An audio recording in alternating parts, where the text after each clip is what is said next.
Truk tronton bermuatan air teh kemasan menabrak 4 mobil jenis mobil dan 2 sepeda motor di Jalan Raya Cianjur, Sukabumi, Cianjur, Jawa Barat. Akibat kejadian ini, 2 orang meninggal dunia di lokasi.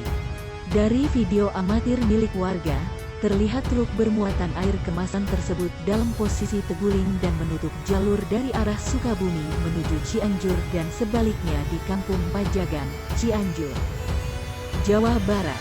Sementara 4 mobil dan 2 sepeda motor yang tertabrak truk tersebut mengalami rusak berat. Akibat kecelakaan ini, 2 orang penumpang mobil meninggal dunia di lokasi dan penumpang lainnya mengalami luka.